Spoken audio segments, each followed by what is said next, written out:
नमस्कार, मैं हूं आशीष शर्मा और आप देख रहे हो न्यूज 18 का खास कार्यक्रम वोटर्स के साथ रिपोर्टर। इस कार्यक्रम में हमें दौसा लोकसभा क्षेत्र में दौसा के नेहरू पार्क में लोगों से बात करेंगे कि दौसा की पब्लिक आखिर सोचती क्या है कि पिछले 10 वर्ष के केंद्र सरकार के कार्यकाल में क्या कुछ दौसा ने पाया, क्या नहीं पाया, कितने वादे पूरे हुए या नहीं हुए, सांसद जसकौर मीणा का कार्यकाल कैसा रहा। इन सभी सवालों के जवाब लेने के लिए हम यहाँ दौसा के नेहरू पार्क में लोगों से बात करेंगे और जानना चाहेंगे कि किस प्रकार का केंद्र सरकार का कार्यकाल रहा और सांसद का कार्यकाल रहा। आप बताओ बताओ कि जो बीजेपी सांसद थी जसकौर मीणा, इनका कार्यकाल किस रूप में देखते हो? क्या पाया दौसा ने, क्या नहीं पाया, कौन सी उम्मीद थी? बीजेपी के कार्यकाल में जो सांसद जसकौर जी मीणा जी का कार्यकाल रहा वो बहुत ही अच्छा रहा।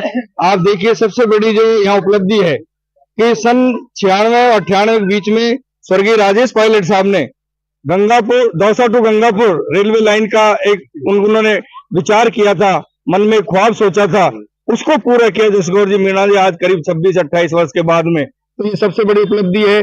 आज हमारे यशस्वी प्रधानमंत्री नरेंद्र मोदी जी, जिन्होंने एक नारा दिया कि कोई जातियां नहीं, 4 जातियां, युवा, महिला, आपके किसान और जो जातियां हैं, अब युवाओं को उन्होंने, आप देखिए हमारे डबल इंजन की सरकार बनी राजस्थान में। पिछली गवर्नमेंट में पेपर लीक मामले में किसी प्रकार की कोई कार्रवाई नहीं हुई, मगर सरकार के बनते ही आज जैसा कि प्रधानमंत्री जी यहाँ कह करके गए थे कि हम पाताल में से भी आरोपियों को खोज निकालेंगे, और आज देखिए रोजाना दिन पर दिन परतें खुल रही है और रोजाना इस प्रकार से लोग पकड़ में आ रहे हैं और जेल में जा रहे हैं। आप बताओ कैसा रहा केंद्र सरकार का कार्यकाल, जसकौर मीणा का कार्यकाल?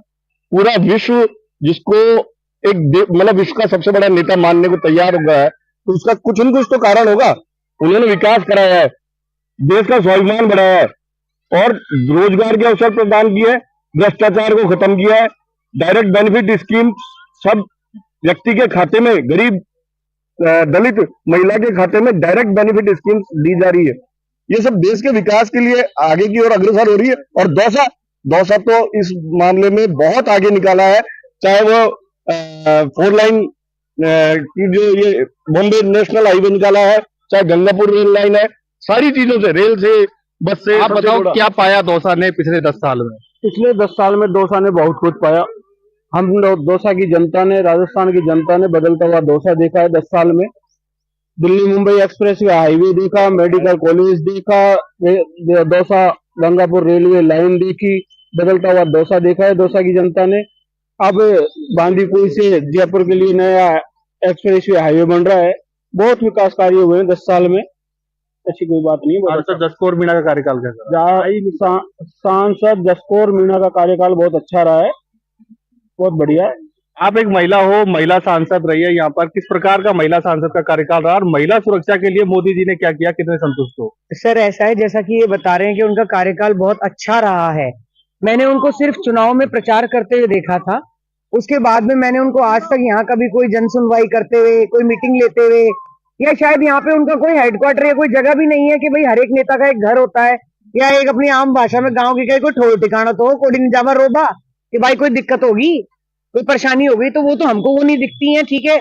और रही बात, ये बता रहे हैं कि इतना काम हुआ है, रोडें बनी है, तो फॉर योर काइंड इन्फॉर्मेशन के पिछले 5 साल कांग्रेस की सरकार रही है, तो कांग्रेस की सरकार में सारे काम इंप्लीमेंट हुए हैं, विधायक जी ने ये काम करवाए हैं। और हम तो ये चाहते हैं कि कोई भी सांसद बने, लेकिन वो यहाँ पे ऑथेंटिक अपना टाइम दे, अपना समय दे, और आम जनता या किसी को भी, बात कांग्रेस की हो या बीजेपी को, हर बंदा आम जनता है, चाहे कांग्रेस हो चाहे बीजेपी को, अपना टाइम दे।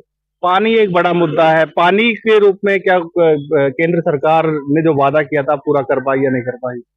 देखिए, खासतौर पे पूरी राजस्थान में जो सबसे विकट समस्या थी, जिसे हर वर्ग बड़े त्रस्त था, उसको ईआरसी योजना को, जो भारतीय जनता पार्टी की डबल इंजन की सरकार है, उसने मात्र 100 दिन के कार्यकाल के अंदर ही ईआरसी योजना का मध्य प्रदेश और अपने हरियाणा से करा के, और उसमें इम्प्लीमेंट हो चुका है, और वो जल्दी हमारे बीच में पानी की समस्या इसमें देखने को मिले, समाधान देखने को मिलेगा। और जसकौर मीणा का कार्यकाल किस रूप में देखते हैं? सांसद जी महोदय ने दौसा जिले लोकसभा क्षेत्र की बात करें तो यहाँ पे जो कई काम थे, जैसे हमारी एक्सप्रेसवे की सौगात है, अपने दौसा में मेडिकल कॉलेज की है। जब मेडिकल के लिए एमबीबीएस के लिए छात्रों को विदेशों तक जाना पड़ता था, उसके लिए यहाँ मेडिकल कॉलेज की व्यवस्था उपलब्ध कराई, ये भी अपने आप में एक बड़ी चीज है। आप बताओ, आप डॉक्टर भी हो, किस तरह की व्यवस्थाएं 10 साल में आपने बदलते हुए देखा है? देखो, जब मैंने 2007 में एडमिशन लिया था, तब राजस्थान में 7 ही मेडिकल कॉलेज हुआ करते थे। मोदी जी के आने के बाद में आज हर जिले में एक मेडिकल कॉलेज है। अब हमारे दौसा के बच्चे अगर अच्छे मार्क्स लाते हैं तो उनको दौसा में मेडिकल कॉलेज मिल जाएगा। ये मेडिकल कॉलेज हर जिले में आया, ये सब मोदी जी की देन है। सांसद जसकौर मीणा महिला थी और महिला सांसद के रूप में आपने उनको देखा 5 साल, कितने संतुष्ट होंगे? मैंने देखा ही नहीं उनको, चुनाव में देखा, एक बार ही नहीं देखा उनको, हमको सांसद जसकौर मीणा को एक बार देखा था। मुरारी लाल जी ने जो तो सर्किट बनाया था उनका, इंद्र मीणा के बाप, उस दिन उद्घाटन करने के लिए उन्होंने बुलाया था, उस दिन देखा था हमने, और उसको देखा ही नहीं उनको। महिलाओं के लिए जो कांग्रेस सरकार ने किया वो बीजेपी सरकार ना तो करती करेगी ना करेगी अब तक, ना तो पहले करा ना करेगी। कांग्रेस सरकार ही सब तरह से महिलाओं के लिए सुविधा करती है। बस में देखो, चाहे हॉस्पिटल में देखो, लेडीजों के लिए डिलीवरी में, सब में फ्री दवाएं, पूरी सुविधाएं कांग्रेस सरकार कर रही है। जो भी काम करती है तो कांग्रेस सरकार करती है। कांग्रेस सरकार काम करती है और बीजेपी सरकार बात करती है। हमारे साथ शिक्षा भी शंकर शर्मा जी हैं। सर, आपने इकोनॉमिक्स के काफी अच्छे नॉलेज रखते हो, तो देश की अर्थव्यवस्था की बात होती है कि 5वीं अर्थव्यवस्था बन गई, अब तीसरी बनने जा रही है, किस रूप में देखते हो? मोदी शासन में ही भारतीय अर्थव्यवस्था 5वें पायदान पर आई है और अब 2-4 साल में ही ये तीसरी अर्थव्यवस्था विश्व की बड़ी होने पर अग्रसर रहेगी। और मोदी जी ने इंफ्रास्ट्रक्चर है या लघु और कुटीर उद्योग है, उनका विकास हुआ है। देश का आर्थिक ढांचा, बुनियादी जो ढांचा है वो बड़ा सुदृढ़ हुआ है। और विशेषकर पर्यटन क्षेत्र में मोदी जी ने 1 घंटे हमारे अंडमान निकोबार द्वीप पर वहां बैठकर एक दूसरे देश की अर्थव्यवस्था को हिला दिया। तो एक महत्वपूर्ण है कि हमारे पर्यटन को बहुत, जैसे पर्यटन विकास होगा तो रोजगार बढ़ेगा, विदेशों से आमदनी बढ़ेगी। चलो, आप काफी बुजुर्गों को बताओ, कैसा रहा मोदी जी का? सबसे बड़ी समस्या है हमारे आजाद हुए कितने साल हो गए भारत को, लेकिन कोई भी पार्टी, सब पार्टियां आई और गई, लेकिन दौसा में पानी की समस्या खत्म नहीं हुई। इसलिए सबसे बढ़िया यह है कि पानी की समस्या खत्म होनी चाहिए। कोई भी आओ, सब आते हैं, बीजेपी भी आती है, कांग्रेस भी आती है, स्वतंत्र पार्टी भी आई और भी आई, बहुत सारी आई, लेकिन दौसा में पानी की समस्या को समाधान नहीं हो पाया। इसलिए मैं तो यही कहता हूँ, कोई भी राज्य आओ, कोई भी सरकार आओ, कोई भी कुछ हो, पानी की समस्या हमारी सही होनी। ERCP पर MOU हुआ, इससे कितने संतुष्ट हो? आपको लगता है पानी आ जाएगा? नहीं, हमको तो कोई अभी आशा नहीं है, कोई आशा नहीं है। अभी कोई है जो कार्यक्रम नहीं हुआ। चुनाव के बाद में करना चाहिए था राम मंदिर बनाने की इच्छा शक्ति तो थी, इनके अंदर तो इच्छा शक्ति ही नहीं थी कांग्रेस के पास। तो मुहूर्त भी अब क्या ये निकालते क्या, विद्वान पंडितों द्वारा, मंत्रों द्वारा मुहूर्त निकाल, ये किसी भी मुद्दे पे नहीं। पानी की ERCP योजना की बात करते हैं तो 5 साल में ERCP योजना के लिए क्या किया कांग्रेस ने? इनसे जितना प्रभावी रहेगा राम मंदिर का मुद्दा? 60 साल का कांग्रेस का शासनकाल देखा जाए तो इन्होंने हर कार्यक्रम में लटकाने, अटकाने और भटकाने का काम किया है। नारी शक्ति वंदन अधिनियम जो वर्षों से लटका पड़ा था, आज हमारे लोकप्रिय ग्लोबल लीडर, विश्व के लीडर नरेंद्र मोदी जी ने आज महिलाओं को रिजर्वेशन दिया है। ये बड़ी बात है। लोक चुनाव में विधानसभा और लोकसभा में रिजर्वेशन का कर दिया, तो अब आगामी जो चुनाव होंगे उसमें रिजर्वेशन होगा। सर देखो, चुनाव ये सब ऊपर की बात है, रिजर्वेशन भी मिलेगा और मिलता भी है। और जब पब्लिक डिमांड रखती है, पहले तो कभी मिला नहीं, अभी मोदी जी ने ये लेके आए हैं बिल। वो तो फंड है ना, स्टंट है ना। यहाँ एक ब्रेक के लिए रुकेंगे और ब्रेक के बाद वापस आते हैं।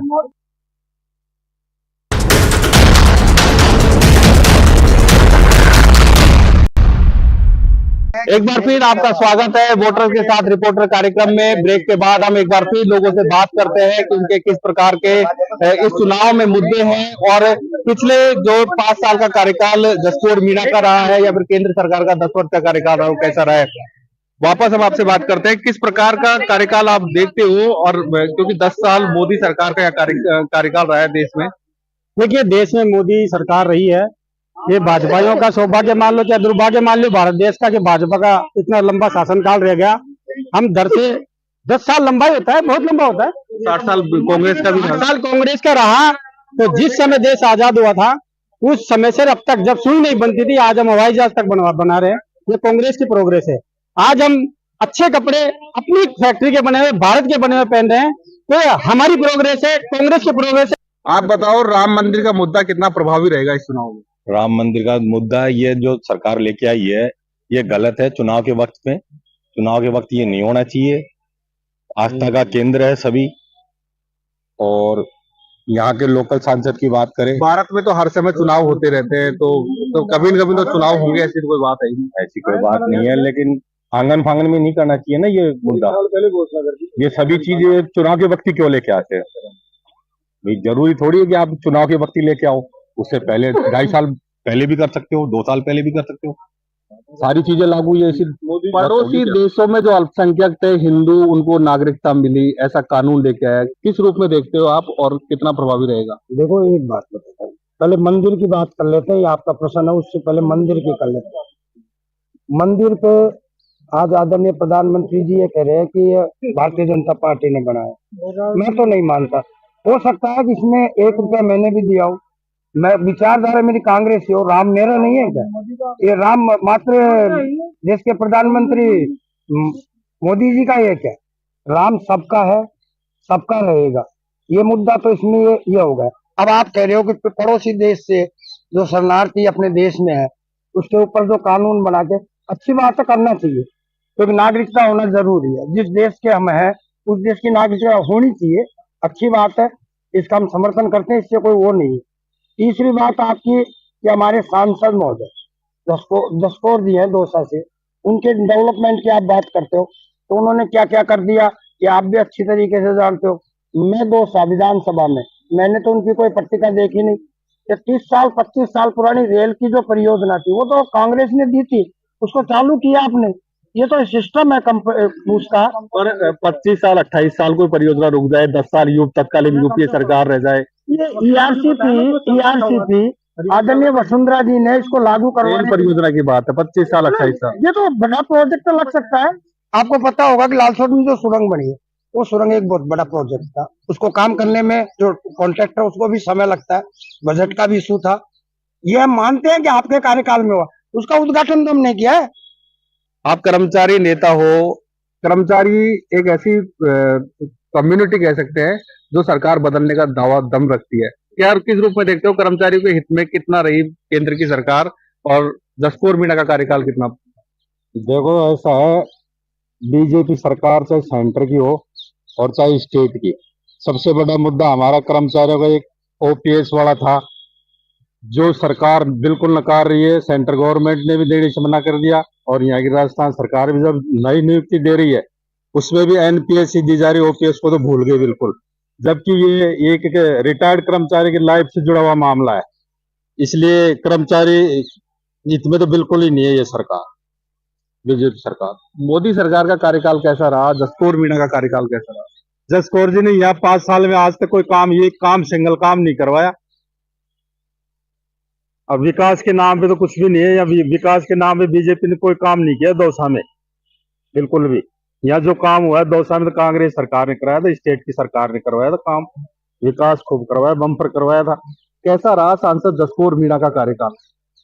अब देखो ऐसा है, पार्टी का जहाँ साल आता है ठीक है, कोई बात नहीं, हम सबके ऐसे से उन्होंने अपना काम तो किया है, ऐसी बात नहीं। लेकिन ये कि जहाँ पार्टी पर बात आती है कांग्रेस वर्सेस बीजेपी की, तो बीजेपी ने जो कांग्रेस के साथ में इतना अत्याचार किया जिसकी पूछ हम लोग इलेक्ट्रोल के पास उसके बॉन्ड के बारे में भी और भी कई कांग्रेस के साथ इस तरह के वो किया है, ये ठीक नहीं है। जनता के सामने भी जो किया है, पहले जो प्रॉमिस किया था इन्होंने 5-5 लाख रुपए का जो सौदा किया था वो भी कुछ नहीं हुआ। जनता कुल मिला के दुखी है आज की तारीख में, और ये जनता जाती है सत्ता परिवर्तन चाहती है पूरी तरह से। मोदी सरकार का कार्यकाल कैसा? मोदी सरकार का कार्यकाल तो सभी प्रजा जानते इस बात को तो, लेकिन ये है कि 5 साल में तो जनता दुखी रही है। कार्यक्रम तो सभी करते हैं बड़े बजट के हिसाब से, कोई बात नहीं, 5 साल तो निकालना पड़ता है मोदी सरकार को, कोई सरकार हो। लेकिन ये है कि इस मोदी सरकार में जनता दुखी रही है। अब हम लोगों से बात करते हैं कि कैसा हो सांसद, कौन कौन सी समस्याओं का समाधान करे। सांसद कैसा चाहिए आपको, क्या चाहिए दौसा के लिए? सर सबसे बड़ी बात तो ये है कि सांसद हमें ऐसा चाहिए जो यहाँ का लोकल हो, यहीं रहे, और जब भी हमें जरूरत पड़े उससे मिलना हो, समस्याएं बतानी हो, तो वो ऑथेंटिक यहाँ रहे, यहाँ का लोकल। क्या विकास चाहते हो आप? आज सर मैं एक निवेदन करूं, देश में रोजगार के अवसर बढ़ रहे हैं, स्किल डेवलपमेंट चल रहा है। आज मोदी जी के नेतृत्व में भारत 5वीं अर्थव्यवस्था है और तीसरी बार में 30 अर्थव्यवस्था बन करके रहेगा भारत। आप बताओ क्या कार्यकाल अब अगर नेक्स्ट जो कार्यकाल आएगा कोई भी सांसद बने, क्या चाहते हो दौसा के लिए, क्या हो? देखिए इसके अंदर लोकसभा के जो सांसद बने चाहे कोई भी बने, ठीक है, क्योंकि जनता चुनेगी उसको, तो चाहे किसी पार्टी को, लेकिन वो यहाँ पे पूरी भागीदारी निभाए, पूरी मेहनत से यहाँ पे डटा रहे। साथ में जो 5वीं अर्थव्यवस्था की बात करें, अपना रिजर्व बैंक खाली क्यों है? अगर रिवर्स से अर्थव्यवस्था 5 पे, तो क्या उम्मीद है दौसा को अगले 5 साल के लिए? 5 साल के लिए दौसा लोकसभा क्षेत्र में ERCP योजना को जमीन पे लागू करके और घर घर तक जल नल के द्वारा पहुंचाया जाए। सबसे बड़ी प्राथमिकता अगले इस लोकसभा चुनाव के लिए, अगले सांसद के लिए यही होगी। आप बताओ क्या चाहते हो आप दौसा के लिए? जिले में जो अभी कई सुविधाएं बाकी रह गई, जैसे मेडिकल कॉलेज के सामने वह ट्रॉमा सेंटर टाइप में सेंट्रल की कई और योजनाएं जिनके भी आधे पूरी नहीं हो पाई है, नहीं हो पाई है, उनके लिए हम चाहेंगे कि जिन हेडक्वार्टर पे कई ऐसी अनेक योजनाएं और जिससे जिला हेडक्वार्टर मुख्यालय विकसित हो और साथ ही पूरा लोकसभा क्षेत्र में डेवलपमेंट आए। एक और युवा हमारे साथ है, कैसा रहा नरेंद्र मोदी का कार्यकाल और जसकौर मीणा का? बहुत अच्छा रहा, काफी विकास हुआ, पर हम ये चाहते हैं इस बार लोकल उम्मीदवार होना चाहिए। देश के प्रधानमंत्री से बहुत ये चाहते हैं हम तो कि लोकसभा 8 विधानसभा में से लोकल होना चाहिए और जमीनी स्तर का कार्यकर्ता होना चाहिए। अभी काफी सारे लोगों से बात क्यों करते हैं, युवाओं को रोजगार नहीं मिला, कितना किस रूप में देखते हो, क्या वास्तव में युवाओं को रोजगार नहीं मिला? कांग्रेस सरकार ने रोजगार कहाँ दिया है? पेपर लीक किए हैं और 17 पेपर जो एग्जाम हुई है सारे पेपर लीक हुए हैं। अब ईडी आ रही है, अब ईडी आ रही है, सरकार में कई कांग्रेसी नेता पकड़ा कर रहे हैं, हो सकता है और भी अधिकारी भी पकड़ा कर रहे हैं। रोजगार नहीं मिला, रोजगार अब भारतीय मोदी सरकार ने दिया है रोजगार दिया है। अभी रेलवे डिपार्टमेंट में 1 लाख भर्ती ज्वाइन की है अभी, और लाखों रोजगार मिले और डायरेक्ट पैसा जमीनी स्तर पर देश के प्रधानमंत्री निम्न स्तर पर जैसे नरेगा का डायरेक्ट पेमेंट आता है। ऐसी कोई बात नहीं है, 400 पार बीजेपी होगी इस बार। एक युवा हो रहे हमारे साथ, उनसे बात करते हैं। आप बताओ युवाओं के लिए क्या किया मोदी सरकार ने? युवाओं के लिए स्टार्टअप चालू कर दिया और स्टार्टअप मुद्रा लोन दिया युवाओं को, क्या नहीं दिया। और जसकौर मीणा का कार्यकाल कैसा रहा? जसकौर मीणा का कार्यकाल तो बहुत अच्छा रहा। जो देखो ट्रेन दिया है, हॉस्पिटल दिया है, पानी दिया है, रोड दिया है, बहुत सारी चीजें दी है जसकौर मीणा जी ने। आप बताओ क्या बोलना चाहते हैं? आप कह रहे हैं रोजगार की बात, मोदी जी ने कहा अब आप किसी के यहाँ नौकरी नहीं करो, खुद इतना उनको स्किल डेवलपमेंट के कारण उनको रोजगार परक शिक्षा दी जा रही है ताकि वो रोजगार देने वाले बने। और उस प्रक्रिया में हिंदुस्तान पूरे विश्व में अग्रणी बनता जा रहा है। स्टार्टअप्स की दुनिया में यहाँ के यूनिकॉर्न लगातार बढ़ते जा रहे हैं। तो ये मोदी जी की प्रेरणा है। जरूरी नहीं है आप रोजगार केवल सरकारी रोजगार को ही रोजगार गिरे, खुद रोजगार देने वाले बनना, ये सबसे बड़ी प्रेरणा है। और पानी की बात करें तो यहाँ इतना भ्रष्टाचार हुआ, जो हर घर से नल का सपना मोदी जी ने देखा उसको यहाँ की गहलोत सरकार ने धराशायी कर दिया। उसका पैसा कहाँ इन्वेस्ट किया, ये इनकी घोटाला किया। अब वापस इस दोनों डबल इंजन की सरकार मिलकर जल्दी ही पूरे भारत में, पूरे राजस्थान में हर घर से नल जल। ये थी दौसा की जनता, काफी सारे मुद्दे निकलकर सामने आए हैं। लोगों का कहना है कि नरेंद्र मोदी की सरकार में दिल्ली मुंबई एक्सप्रेसवे मिला, दौसा गंगापुर रेल लाइन मिली, ERCP के लिए MOU हुआ और न जाने क्या क्या हुआ। अर्थव्यवस्था 5वें नंबर पर आ गई, स्टार्टअप मिला, लोगों को स्वरोजगार के लिए प्रेरणा मिली। इस तरह की बातें आई है। वही जो विरोधी लोग हैं, जो संतुष्ट नहीं है, उनका भी कहना है कि महंगाई चरम पे रही, रोजगार नहीं मिल पा रहा, युवा परेशान है, महिला परेशान है, किसान परेशान है, किसानों के आंदोलन हो रहे हैं। इस तरह के काफी सारे मुद्दे सामने आए हैं। लोकसभा चुनाव 19 अप्रैल को होने जा रहे हैं। कौन सा मुद्दा हावी रहेगा, कौन जीतेगा, कौन हारेगा, ये तो आने वाला समय बताएगा। लेकिन लोग अपने अपने दावे कर रहे हैं और अपने अपने मार्किंग दे रहे हैं कि किसका कार्यकाल अच्छा रहा, कांग्रेस अच्छी है या बीजेपी। अब देखने वाली बात होगी कि 19 अप्रैल को लोग किसके पक्ष में मतदान करते हैं और 4 जून को किसके पक्ष में परिणाम आता है। आशीष शर्मा, न्यूज़ 18 दौसा।